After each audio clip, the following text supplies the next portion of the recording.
Madame, Monsieur, bonjour ou bonsoir, tout dépend de l'endroit d'où vous nous recevez en ce dimanche 16 février 2025 à l'occasion de ce numéro du jury du dimanche qui accueille Dr Sekouna Diatta, qui est le directeur général de l'Agence de la reforestation et de la Grande Muraille Verte. Notre invité est également maire de Mangagoulak dans le Bignona. Il est également maître de conférences en écologie à l'UCAD au département de biologie végétale. Merci beaucoup, Monsieur Diatta, d'avoir bien voulu accepter notre invitation. Merci beaucoup, Hassan. Je vous remercie également pour l'invitation et je salue vos spectateurs ainsi que d'ici et de la diaspora. Merci beaucoup. Vous êtes le maire de Mangagoulak, on vous l'a dit, c'est un beau nom de commune, mais on n'en entend pas souvent parler dans l'actualité. Qu'est-ce qui fait ça? Oui, peut-être que sur les 500 et quelques communes du Sénégal, et effectivement, nous faisons partie de ces petites communes-là, petites par la taille, mais grandes par nos réalisations. Et je pense que certains en sont informés parce que c'est relayé dans la presse. Vous êtes maire et DG en même temps. Comment est-ce que vous arrivez à manager ces deux responsabilités? Oui, je pense que c'est très passionnant d'être à la fois maire et DG, surtout dans un domaine qui est une continuité. Je rappelle qu'en tant que maire, la gestion des ressources naturelles est une compétence transférée et c'est ce que j'ai fait au niveau de l'agence. Donc, je crois qu'il y a la passerelle qui est là et qui permet justement d'être plus efficace en tant que maire. Est-ce qu'on peut vous qualifier de cumulard? Oui, ça dépend de l'angle sous lequel vous voyez ça. Est-ce qu'il y a une loi qui interdit ce que vous appellerez cumul? Non. Je dirais que c'est une opportunité pour les populations de Mangagoulak d'avoir un de leurs dignes fils être à la tête de l'Agence sénégalaise de la reforestation et de la Grande Muraille Verte qui va permettre justement de mettre l'accent sur le volet environnemental au niveau local. D'accord. Et en même temps, vous n'avez pas quitté vos étudiants. À l'UCAD, c'était important de ne pas les quitter. Oui, naturellement, parce que l'UCAD, c'est ça qui m'a vu naître. Depuis une vingtaine d'années, je suis là-bas. Et donc, avec mes fonctions, j'ai dû laisser les premiers cycles, mais j'ai gardé quelques cours au niveau du master. D'accord. Je vous rappelle que vous avez été nommé directeur général de l'Agence de la reforestation et de la Grande Muraille Verte depuis le 24 avril 2024. C'est exact. Voilà. C'est un outil essentiel, cette agence. Oui, aujourd'hui, dans le dispositif de gestion de nos ressources naturelles, l'agence est un pilier central aux côtés de la direction des eaux et forêts. Je pense qu'avec ces deux piliers, l'État du Sénégal s'est outillé avec des structures qui prennent en charge les questions environnementales. D'accord. Il y a deux versants. Il y a la reforestation et la Grande Muraille Verte. On va commencer par la Grande Muraille Verte. Est-ce que vous pouvez nous faire un peu la radioscopie ou l'état des lieux de ce que vous avez fait comme action dans le cadre de l'érection de cette Grande Muraille Verte concernant le Sénégal? Parce qu'on peut rappeler que l'objectif initial pour le Sénégal, c'était de reboiser ou d'aménager quelques 850 000 hectares, si le chiffre est bon. Quel est l'état des lieux actuellement? Oui, il faut reconnaître que beaucoup de choses ont été faites depuis le début de la Grande Muraille Verte. En son temps, c'était l'Agence nationale de la Grande Muraille Verte. Et en termes de réalisation, nous avons eu plus de 52 parcelles reboisées et clôturées. Nous avons également mis en place des fermes agricoles communautaires intégrées et qui permettent donc aux populations locales d'améliorer leurs conditions de vie. et donc d'être beaucoup plus résilient par rapport à un écosystème hostile. Au départ, le Sénégal a été présenté comme un bon élève de la Grande Muraille Verte. Est-ce que c'est toujours le cas? Parce que, aux dernières informations, le Sénégal était en train de se reposer ou de dormir sur ses lauriers. Est-ce que vous avez un peu... en fait, il y a du relâchement de votre côté, de votre part? Non, pourtant, le Sénégal continue d'être un des meilleurs élèves de cette initiative de la Grande Muraille Verte, de par son organisation. Très tôt, l'État a mis en place une agence, alors que jusque-là, il y a des États qui sont toujours à l'état d'une structure embryonnaire, mais aussi dans l'opération. Dans l'opération, nous avons beaucoup fait comparé à certains des pays africains.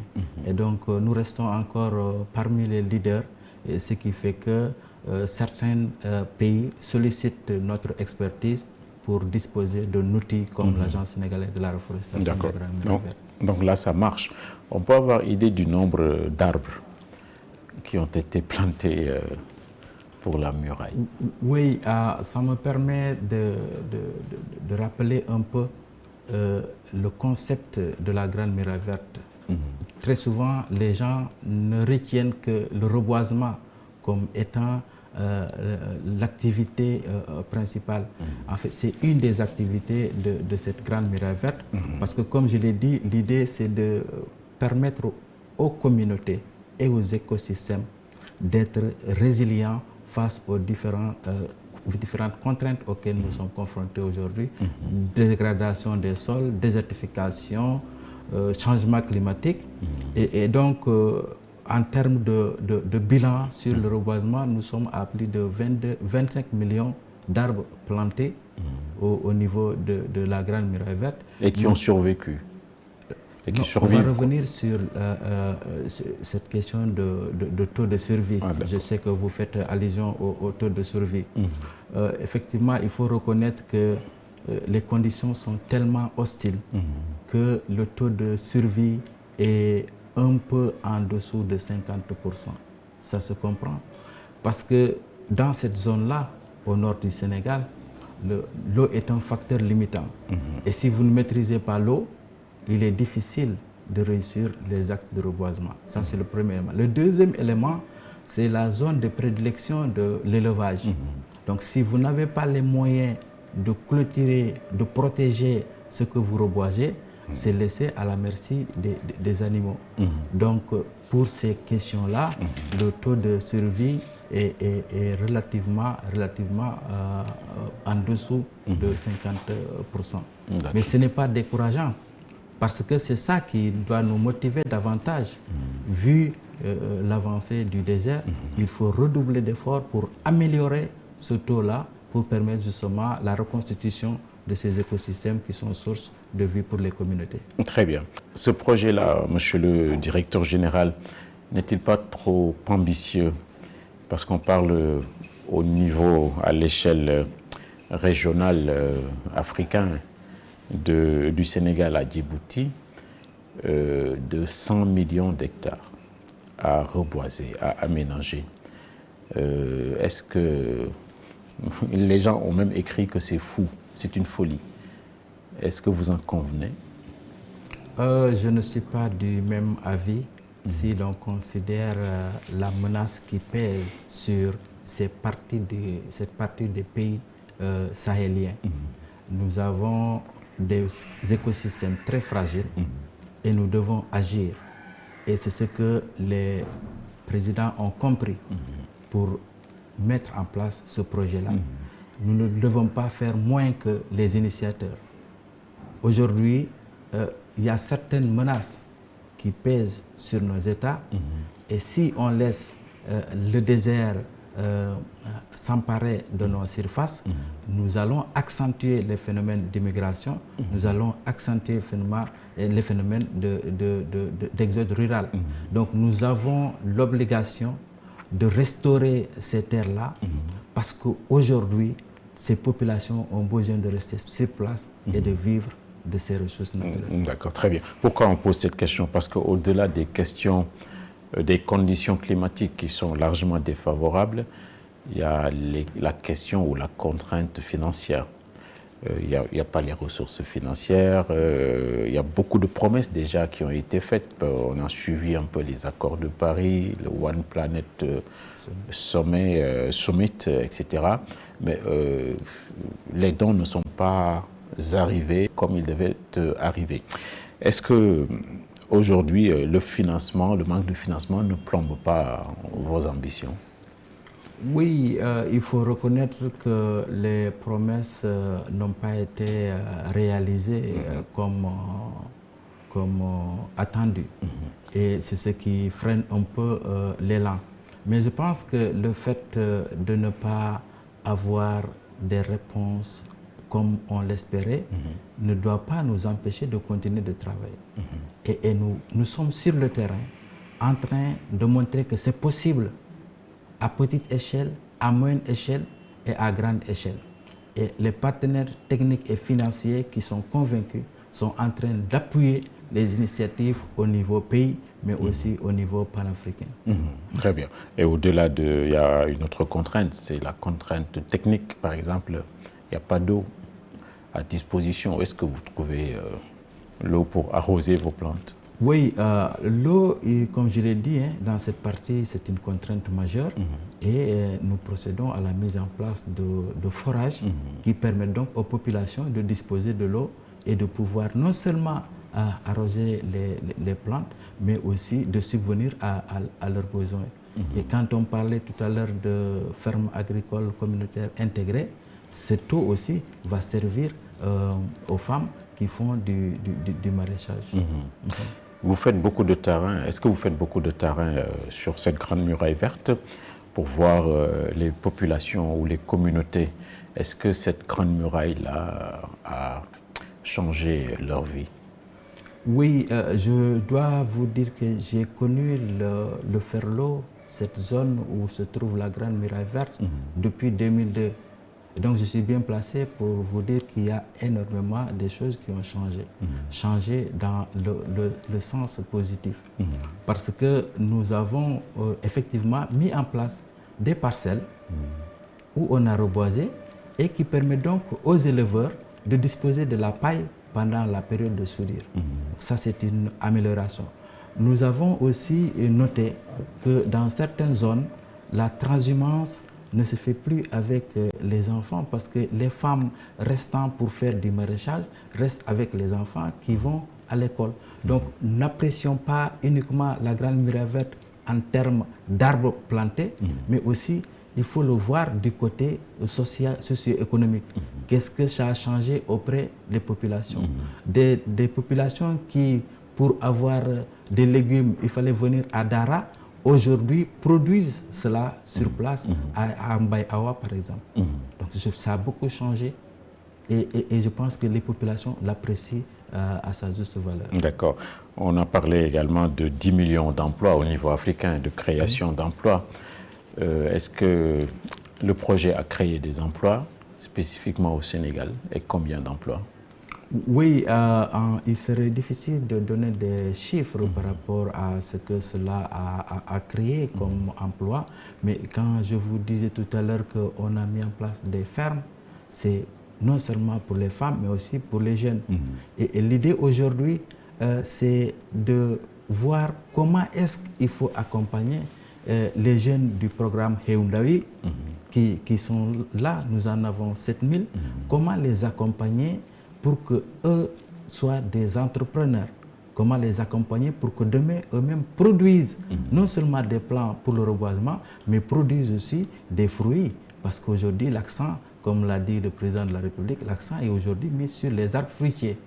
Et donc ces jeunes-là, demain, pourront avoir effectivement de l'emploi pour eux et certainement pour d'autres jeunes. Voilà. Vous avez parlé du président de la République.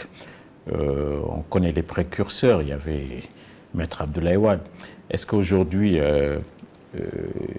ceux qui sont là comme chefs d'État ont la même volonté politique et la même détermination que les prédécesseurs pour ce projet?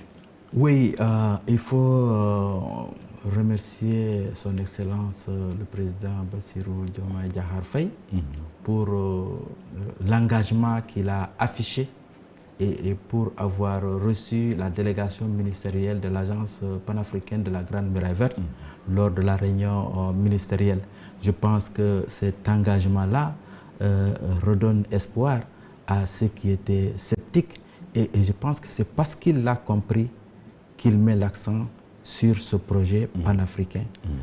C'est important et je pense que c'est ce qui a aussi motivé le Premier ministre Ousmane Sonko, qui est venu présider la réunion ministérielle et qui a demandé justement à ce que les pays prennent l'initiative de la Grande Muraille Verte comme un des piliers pour le développement. Voilà, le Premier ministre vous en parlait. Je rappelle d'abord que nous recevons monsieur ou docteur Sekouna Diatta, le directeur général de l'Agence de la reforestation, Agence sénégalaise de la reforestation et de la Grande Muraille Verte. Avant d'en venir donc à la réunion ou au conseil des ministres de cette agence, le secteur privé, on ne l'entend pas dans le financement ou l'appui à ce projet. Est-ce que pourquoi ils sont pas là? Parce que l'environnement, la nature, c'est le cadet de leurs soucis ou c'est quoi? Oui, je pense qu'il faut noter la faible implication du secteur privé, comme vous le dites. Je pense qu'aujourd'hui, il faut aller vers une synergie public-privé pour amener les privés à s'intéresser davantage à ce que nous faisons sur le terrain. Aujourd'hui, le privé peut trouver un intérêt à agir ensemble avec l'État auprès de ce grand projet. Parce qu'il y a des retombées qui peuvent être valorisées et donner vraiment une plus-value à leur activité. Très bien. On vous a vu également avec les Irlandais Oui. et les Italiens. Quelle forme d'aide ou d'appui, quelle forme de collaboration vous avez avec ces pays? Oui, ce sont des pays qui ont vu le travail extraordinaire qui est en train d'être abattu au niveau du Sénégal et qui ont voulu accompagner ces initiatives-là. Je rappelle qu'avant l'Italie et l'Irlande que vous citez, nous avons reçu un appui du gouvernement canadien à travers la FAO avec un projet de 12 milliards. Et donc, c'est des partenaires qui viennent accompagner l'initiative parce qu'ils sont convaincus qu'on peut avoir des résultats et les premiers résultats que nous avons sont rassurants. D'accord. On vous a vu également avec le chanteur Wally Seck. En quoi il peut vous être utile? Oui, un des aspects qu'il faut améliorer, c'est la communication. Et nous avons plusieurs figures nationales qui peuvent aider dans cela. À Riyad, à la COP16, on était avec Baba Mal. Et ici aussi, on est en train de voir comment est-ce que ces chanteurs-là de renom peuvent accompagner cette initiative sur le plan communicationnel. D'accord, très bien. On revient donc à la réunion des ministres de l'agence, ici à Dakar, c'était le 7 février dernier, en présence de monsieur le Premier ministre, Tout à fait. qui apparemment, à le suivre, n'était pas content de l'évolution ou du travail de l'agence panafricaine. Pourquoi l'agence panafricaine de la Grande Muraille Verte est-elle à ce point léthargique? Oui, pour comprendre cela, il faut remonter à quelques années derrière. Vous savez, l'agence panafricaine a plusieurs instances, dont la conférence des chefs d'État.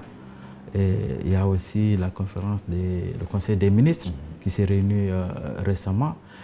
Et il y a des réunions statutaires.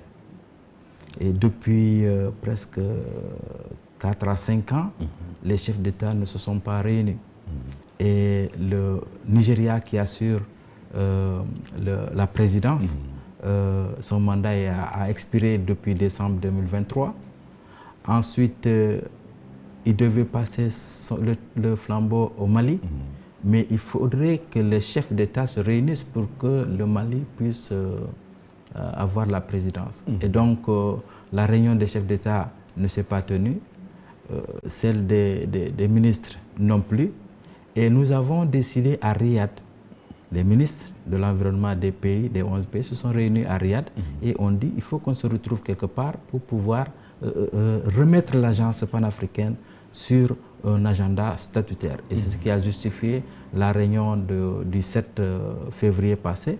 Et cette réunion avait été précédée par la réunion des experts qui se sont réunis les 5 et 6, justement pour préparer la réunion des ministres. Et à l'issue de cette rencontre, une feuille de route a été établie pour pouvoir justement remettre l'agence sur les rails. Et je pense que la présence du Premier ministre est venue booster un peu l'engagement des pays membres. Voilà. Vous me rafraîchissez d'ailleurs la mémoire en parlant du Mali, parce que pourquoi la Grande Muraille verte au niveau africain en fait ne marche pas comme elle devait marcher, parce que beaucoup de ces États membres sont frappés par l'instabilité géopolitique, l'insécurité, etc. Oui. Est-ce que vous prenez en considération tous ces facteurs-là, l'insécurité, oui, le terrorisme? Oui, vous savez, effectivement, certains de ces pays sont dans une situation d'insécurité. Dans cette partie que traverse la Grande Muraille verte, nous en sommes très conscients, et ce sont des facteurs qu'il faut prendre en compte lorsqu'il arrive le moment d'apprécier ce qui est en train d'être fait. Aujourd'hui, il faut aider ces pays-là. Et au niveau panafricain, les décisions qui sont prises, c'est au niveau politique, pour qu'on essaye de restaurer ces zones-là. Parce que s'il y a conflit, s'il y a terrorisme, quelque part, c'est lié à la ressource ou à la politique. Donc, si on gère mieux la ressource, on va diminuer l'intensité du problème. Et c'est sur ça que nous attendons justement comment on appelle ça, la coopération au niveau de ces 11 pays-là pour arriver à trouver une stabilité qui va permettre justement de reprendre les activités au niveau de cette bande de la Grande Muraille verte. Et durant vos délibérations à Dakar, il n'y avait que 10 pays. Le 11e était absent. C'était quel pays? Il s'agit de l'Érythrée. De l'Érythrée qui aussi a quelques difficultés d'être ensemble avec les 10 autres pays.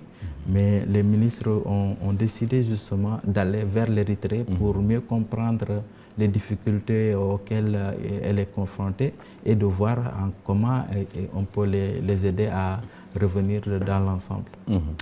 Monsieur le Premier ministre a également parlé des cotisations. Oui. La Mauritanie est la meilleure élève en la matière. Le Sénégal a quelques arriérés. Oui. Qu'est-ce qui se passe avec... et à combien montent les cotisations annuellement? Oui, il faut noter que les cotisations statutaires sont de 100 millions par pays et par an. Et le Sénégal n'a pas versé pour 2024. Et nous avons été heureux d'apprendre à travers le Premier ministre Ousmane Sonko que cet arriéré sera bientôt derrière nous. Et d'autres pays aussi ont pris l'engagement de cotiser pour permettre justement à l'agence panafricaine de continuer à fonctionner. D'accord, très bien. Également, une autre difficulté, c'est le secrétariat exécutif. Vous cherchez un nouveau secrétaire exécutif. Il sera issu dans des 11 pays, non? Tout à fait, ouais. Tout à fait. Quels sont les critères? Oui, je pense qu'avant d'arriver aux critères, il faut noter que son mandat est arrivé à terme le 2 décembre. Et justement, les critères, il faut être des 11 pays, mais aussi il faut avoir les compétences dans le domaine de la gestion de l'environnement. Mais les ministres, lors de cette réunion-là, ont décidé que le futur soit bilingue, parce qu'il faut reconnaître qu'il y a des pays francophones et des pays anglophones, mais qui ne dépassent pas également 60 ans, pour permettre vraiment de redynamiser l'agence. Et il faut reconnaître que tout ceci a eu l'appui des partenaires techniques et financiers.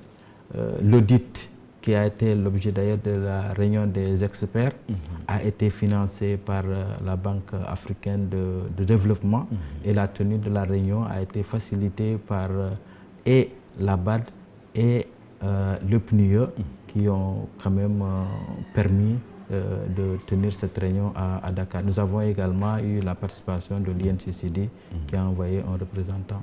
D'accord. Est-ce que vous réfléchissez sur le fait que la plupart de ces pays qui composent la Grande Muraille sont des pays touchés par l'extrême pauvreté? Est-ce que vous réfléchissez? Parce que la pauvreté, quand on est pauvre, on a des problèmes de sécurité alimentaire, d'autosuffisance, etc. On a d'autres priorités. Oui. Est-ce que vous vous êtes dit que la priorité de la plupart des États, ce n'est pas de reboiser ou de planter des arbres? Mais c'est mal apprécier la question de la pauvreté. Si vous considérez que les communautés sont pauvres, vous faites allusion au manque de ressources. Or, ces populations-là vivent pour la plupart de ressources naturelles. Et donc, en reconstituant les écosystèmes, nous sommes en train indirectement de combattre cette pauvreté dont vous parlez. Si je vous parle des fermes, également, c'est pour non seulement la sécurité alimentaire, mais la sécurité nutritionnelle. Parce qu'à travers les produits issus du maraîchage, les populations vont diversifier leur consommation. Aujourd'hui, parlant de pauvreté, si vous prenez la Casamance, nous aimons tous à Dakar à boire du jus de mad ou de dita. Mais les populations vivent de ces espèces-là. Si on ne les reconstitue pas, on va accentuer justement la pauvreté. Donc, ne dissocions pas l'environnement et les ressources dont vivent les populations, parce que beaucoup de nos populations vivent de ces ressources-là. Si nous restons dans la Grande Muraille Verte, vous savez que c'est une zone de prédilection d'élevage et le bétail a besoin de fourrage.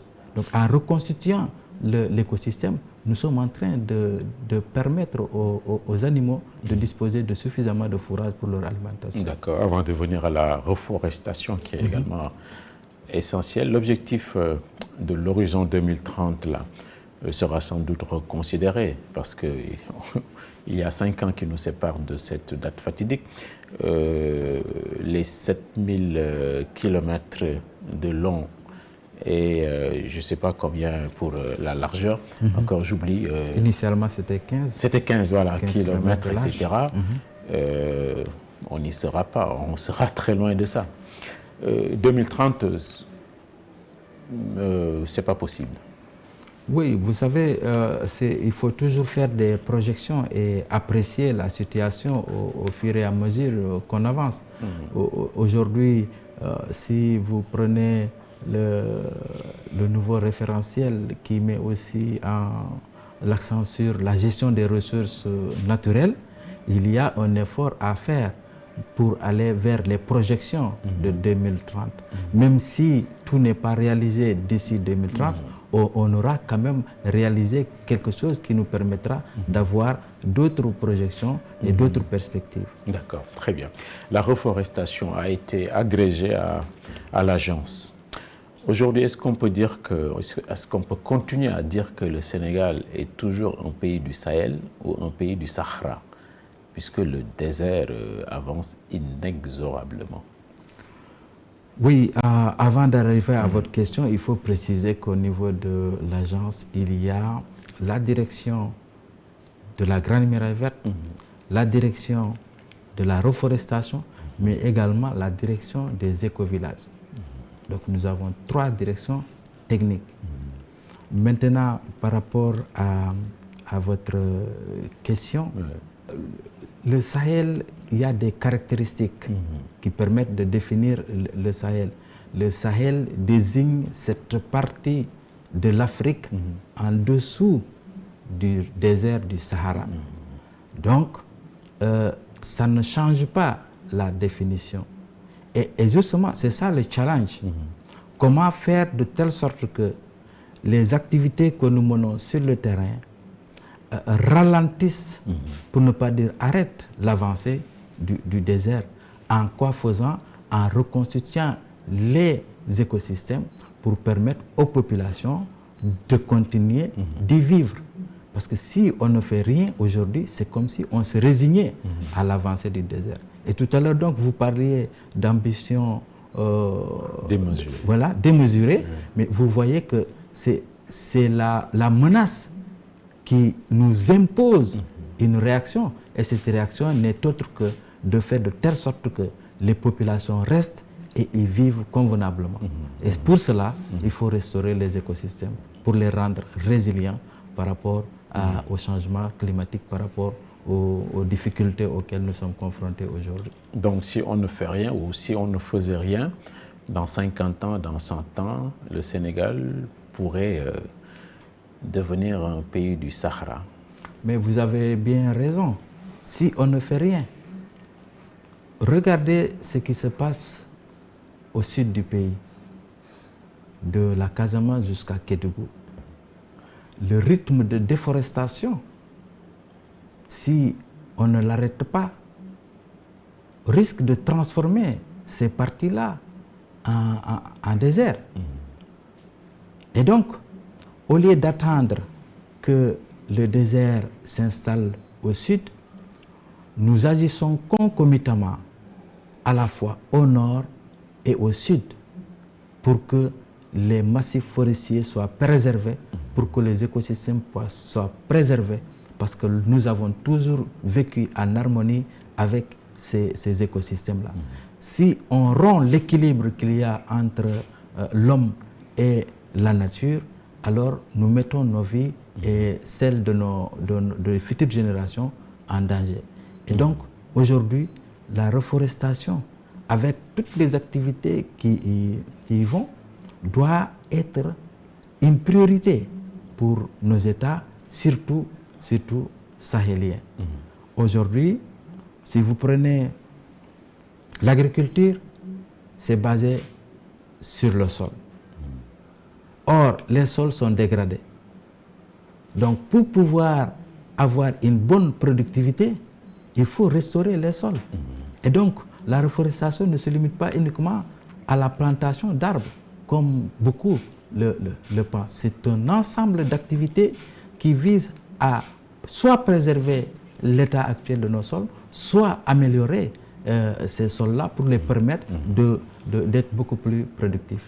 Est-ce que vous pensez que les Sénégalais ont assez pris conscience de la menace qui guette quand on voit que d'abord, ils ne font pas assez pour l'environnement et que le peu d'arbres qui existent sont en train d'être renversés, coupés, élagués, etc. Est-ce qu'ils sont assez sensibilisés, ils ont pris assez conscience de ça? Oui, c'est un des challenges que nous avons aujourd'hui. C'est un des challenges que nous avons aujourd'hui et au niveau du ministère de l'Environnement et de la Transition écologique, il y a un centre qui est dédié à la veille sur l'environnement.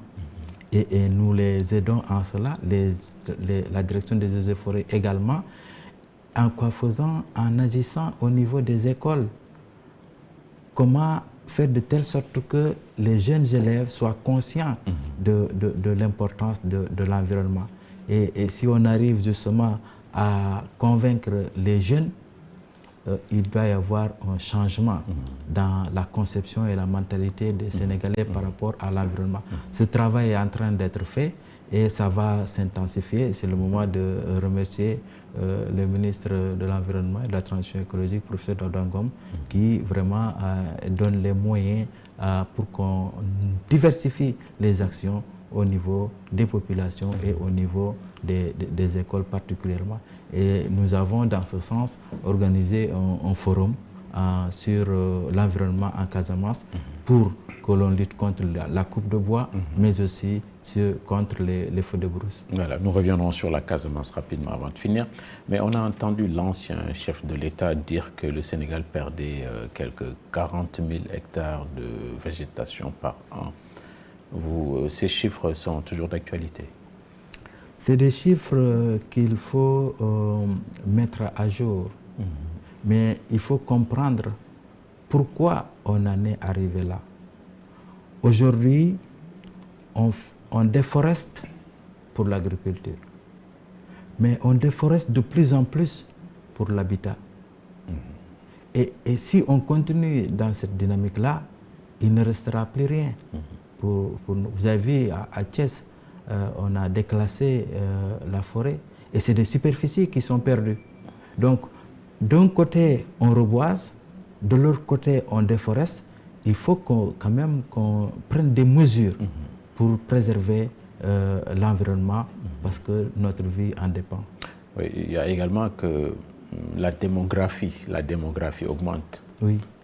Ça, c'est pas bon pour la nature, parce que les gens ont besoin d'habitat, de prélèvements, etc. Ça également, il faut y réfléchir. Tout à fait. Mais on vous a vu tenir une séance de travail avec l'ANSD, qui s'occupe des statistiques, qui compte la population, qui compte les habitats, les entreprises, etc. Est-ce qu'ils ont décompté le nombre d'arbres qui existent actuellement au Sénégal? Merci pour cette question, parce que ce que nous faisons, on ne le fait pas de façon solitaire. Il y a certaines questions qui relèvent de certaines structures de l'État. Et en termes de statistiques, l'ANSD est la structure la mieux indiquée. Et nous avons donc signé une convention qui va permettre donc à l'ANSD de nous accompagner dans ce que nous faisons. En quoi faisant, tout à l'heure, vous avez demandé le taux de survie. Ils vont nous aider à mettre en place un dispositif qui va nous permettre de recenser les arbres que nous plantons comme on fait le recensement des humains. Et donc, en un temps réel, on doit savoir en 2025 combien d'arbres ont été plantés, combien d'espèces, dans quelle commune, sur quelle superficie.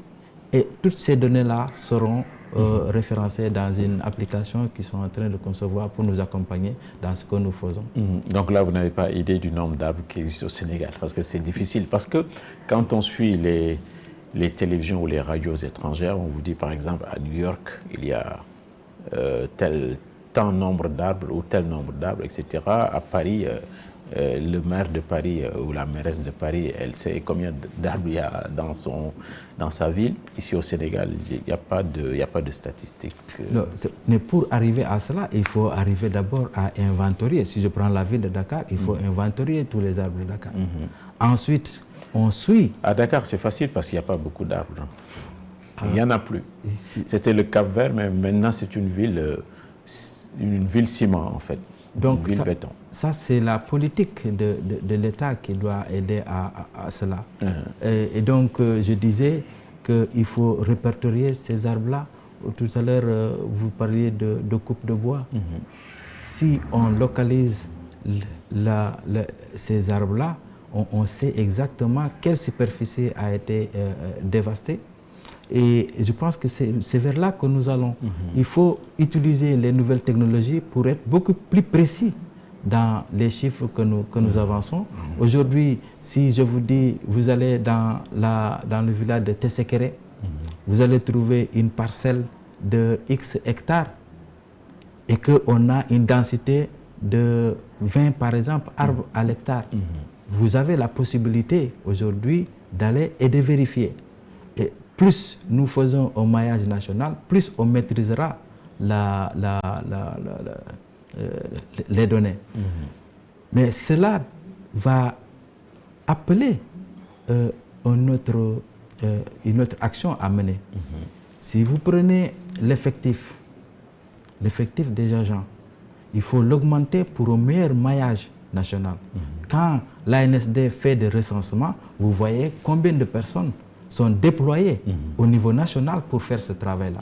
Nous n'avons pas ces effectifs-là et donc on ne peut pas avoir la précision que l'ANSD a, mais avec leur accompagnement, nous allons pouvoir être beaucoup plus efficaces en termes de statistiques. On peut être sûr qu'il y a plus d'arbres qui sont coupés actuellement que d'arbres qui sont replantés ou préservés. Vous êtes maire en Casamance, à Mangagoulak, un très joli nom, on le répète, dans le Bignona. Vous êtes victime également de beaucoup de déforestation et de coupes sauvages. Est-ce que c'est la même intensité aujourd'hui qu'il y a 1 an, 2 ans? Parce qu'entre-temps, il y a eu une interdiction de l'autorité de toute forme de coupe de bois. Oui, pour ceux qui connaissent Bignona, nous sommes dans la partie un peu sud de Bignona et nous sommes un peu affectés par la coupe illicite de bois, même si le phénomène existe encore chez nous. Donc, nous essayons de sensibiliser les populations sur ce phénomène de coupe de bois. C'est les ressources que nous avons. Je dis souvent aux populations, les eaux et forêts qui protègent la forêt, ils sont affectés, ils vont partir, ils vont nous laisser ici. Donc nous sommes les premiers bénéficiaires de ces forêts-là et c'est la raison pour laquelle nous avons organisé un forum justement de sensibilisation et nous allons continuer à le faire en partenariat avec deux structures de l'État, du ministère, pour sensibiliser davantage les gens sur ces phénomènes-là. La coupe dans cette partie nord de Bignona a baissé un peu d'intensité. Ça a baissé un peu d'intensité si on considère le trafic international à travers les pays frontaliers. Aujourd'hui, avec le dépôt des armes du camp de Djakaï, au nord de Bignona, la coupe a baissé d'intensité et nous encourageons cela et nous allons accompagner le retour des populations vers les villages par la reconstitution de ces massifs forestiers en intensifiant la reforestation également dans cette partie-là pour que la verdure puisse perdurer. D'accord. Est-ce que la Gambie également coopère comme il faut parce que le long de la frontière, semble-t-il, il y a beaucoup de scieries, des scieries. C'est pas comme le pays des scieries, quoi, et qui sont implantés là-bas, appartenant à des Chinois, des Indiens, pour ne pas stigmatiser. Est-ce que le voisin, qui est un ami également, est-ce qu'il coopère assez? Oui, vous touchez une question qui relève plus de la direction des eaux et forêts que de l'agence, mais je puis vous assurer que dès l'arrivée des nouvelles autorités du pays, le président de la République, Bassirou Diomaye Diakhar Faye, s'est rendu en Gambie, justement avec le ministre sénégalais de l'environnement, de la transition écologique, et cette question a été discutée pour une meilleure collaboration pour la préservation de nos écosystèmes. Parce que les écosystèmes n'ont pas de frontières. Et c'est de cette même manière qu'effectivement, les autorités ont échangé avec le Mali lors de la rencontre ministérielle. Nous avons eu une rencontre bilatérale entre le Sénégal et le Mali, justement également pour mieux gérer la Falémé, l'exploitation de l'or dans cette partie-là qui est en train de causer des dégâts. Et avec la Mauritanie également, il y a juste 2 semaines, le ministre de l'Environnement s'était rendu là-bas juste pour voir comment est-ce qu'on peut coordonner nos actions de gestion de la ressource forestière avec les pays voisins. Et cela va beaucoup jouer sur la maîtrise de la coupe illicite de bois en Casamance. D'accord, très bien. J'allais l'oublier d'ailleurs. Vous m'avez là également tendu la perche. avec les eaux et forêts, qui est un service déterminant, est-ce que vous ne faites pas le même travail? Est-ce qu'il n'y a pas un télescopage entre vous et les eaux et forêts? Oui, rassurez-vous, il n'y a pas ce télescopage-là, parce que nous sommes deux structures de l'État dont les actions sont bien réglementées. Il y a des champs d'action pour la direction des eaux et forêts, il y a des champs d'action pour l'agence. Et nous avons des parties en commun, et c'est surtout la reforestation. Nous sommes venus pour justement accompagner la direction des eaux et forêts dans le reboisement, et c'est donc notre mission d'intensifier la reforestation. On fait les activités ensemble et on planifie ensemble. Et d'ailleurs, au niveau du ministère, la direction des eaux et forêts et l'agence sont dans le programme 1 et qui est géré donc au niveau du ministère. Très bien, c'est la dernière ligne droite. Il nous reste un peu plus de 5 minutes, même moins. Je rappelle que M. Sekouna Diatta est notre invité. Vous êtes maître de conférence. Ce n'était pas dans le protocole, mais cette semaine ou il y a quelques jours, un étudiant s'est donné la mort à l'université de Saint-Louis. Vous, en tant que maître de conférence, professeur, enseignant, quand vous entendez ces faits-là, tout à fait macabres, vous vous dites quoi? Oui, la première chose, j'ai été très affecté par un jeune qui portait l'espoir de ses parents et au-delà du pays, qui perd ainsi sa vie. Je pense que nous devons faire de telle sorte que les étudiants soient mieux suivis socialement pour éviter des cas pareils. Et en cette douloureuse circonstance, nous présentons nos condoléances à l'université Gaston Berger de Saint-Louis, mais aussi à sa famille éplorée. Quand le SAES annonce des grèves, là, vous en ferez partie ou bien vous n'êtes pas membre du SAES? Oui, je suis membre du SAES. Mais vous ne pouvez pas aller en grève actuellement? Je ne vais pas aller en grève parce que je ne fais plus les cours comme je vous l'ai dit. Mais si je faisais les cours, quand il y a grève, il y a grève. Oui, un militant reste un militant. D'accord. Oui. On va parler de militantisme. Vous êtes du parti au pouvoir. Oui. Il y a beaucoup de remarques qui sont en train d'être faites. Le PASTEF avait plus de hargne dans l'opposition qu'au pouvoir, parce que le pouvoir, peut-être, c'est un peu plus difficile. Pourquoi vous montrez si peu d'énergie dans l'exercice du pouvoir? Oui. Ou bien vous n'êtes pas d'accord avec la question? Non, ça c'est peut-être votre perception des choses, mais nous sommes en train de mettre en œuvre notre vision, de mettre en œuvre nos stratégies pour amener le Sénégal vers des lendemains meilleurs. Nous sommes dans l'action. L'action, c'est en tant que premier responsable du Sénégal, de dénigrer le Sénégal à travers les chiffres de la Cour des comptes. Parce qu'en fin de compte, ce que ça dit, que les Sénégalais ou les technocrates sénégalais sont des malhonnêtes qui avaient des rapports même incestueux avec les politiques pour maquiller des chiffres. C'est le message que vous avez envoyé au monde. Aujourd'hui, le Sénégal est un peu la risée du monde. Vous n'avez pas bien fait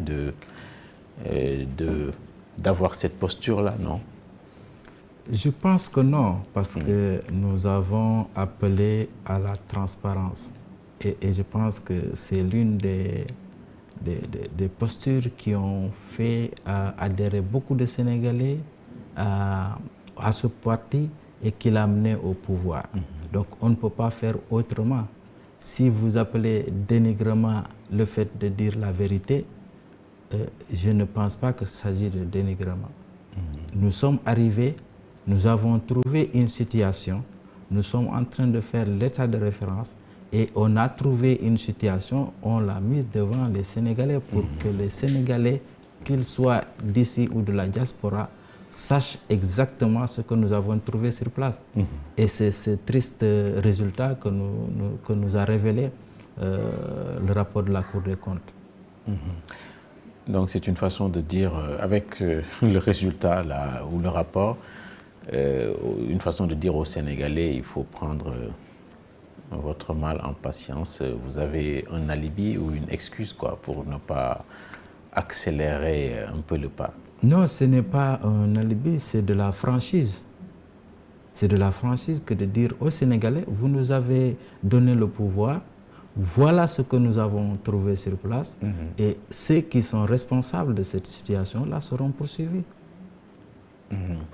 Est-ce que vous n'avez pas le sentiment d'avoir été dominé dans la communication par ce que vous critiquez, c'est-à-dire vos amis de l'APR, si je peux parler d'amis? Ils vous ont battu dans la communication un peu, vous les avez suivis? Je ne pense pas, Je crois que les chiffres ont parlé et les chiffres ont mis à nu une politique ou un carnage financier. Et d'ailleurs, nous avons eu les premiers indices lorsqu'on a publié le rapport sur les fonds Covid. Et ce rapport de la Cour des comptes vient confirmer ce que nous avions déjà connu avec les fonds Covid. Donc aujourd'hui, je pense que les autorités sont sur la bonne voie. Il faut identifier tous ceux qui ont été responsables d'une telle situation et que plus jamais que cela se reproduise. Pour permettre au Sénégal d'être un pays développé, il faut assainir, il faut avoir un comportement qui permette justement au pays d'atteindre ses objectifs. Ce n'est pas en falsifiant des chiffres qu'on devient un bon élève. On ne peut pas falsifier ses notes pour être le meilleur, alors qu'en réalité, vous êtes le dernier. D'accord. Est-ce que vous n'avez pas le sentiment d'avoir perdu une année, la première année de gestion, là, parce que cela fera bientôt 1 an que le PASTEF est là? Est-ce que ce n'est pas une année blanche? Oh, au contraire. Au contraire, c'est une année que nous avons mise à profit pour faire la situation. La situation au niveau des ministères, la situation au niveau des structures de l'État, la situation financière, pour qu'on sache exactement où est-ce qu'on a commencé et où est-ce qu'on va. Nous allons vers les horizons 2050 et il faut qu'on sache au départ qu'est-ce qu'on avait. Et c'est ce qui va permettre aux Sénégalais de comprendre les efforts que nous aurons fournis pour en arriver là. Finalement, le pouvoir, c'est un peu difficile. L'opposition, c'est plus facile, hein, parce qu'on peut critiquer comme on veut. Oui. Mais l'action, c'est plus difficile. Nous sommes dans l'action, mais c'est l'action qui est le chemin et qui va permettre donc d'avoir des résultats. Nous sommes sur l'action, même si nous traversons des moments difficiles, parce que tout va se faire à partir de l'argent. Aujourd'hui, les gens veulent être recrutés. Pour recruter, la masse salariale va augmenter et pour pouvoir prendre en charge ces questions-là, il faut de l'argent. Or, justement, cet argent a été détourné pendant ces dernières années. D'accord. Une dernière question. Vous êtes le DG de la Grande Muraille Verte. Vous pouvez également dire qu'avec le PASTEF au pouvoir, les Sénégalais ne vont pas aller dans le mur. Non, au contraire. Ouais. Je pense que le ciel s'éclaircit et l'horizon 2050 est bien tracé. Et nous allons, après avoir fait l'état de référence, mettre en œuvre la politique du nouveau référentiel pour tirer le Sénégal de la situation dans laquelle il se trouve actuellement. Merci beaucoup, docteur, d'avoir bien voulu être l'invité du jury du dimanche, en ce 16 février. Merci beaucoup. C'est moi qui vous remercie. Très bien. Et merci également à Abdoulaye Ndiaye qui a réalisé cette émission, ce magazine. Merci aux auditeurs de e-Radio et aux téléspectateurs de ITV. Et nous vous souhaitons de passer un excellent dimanche.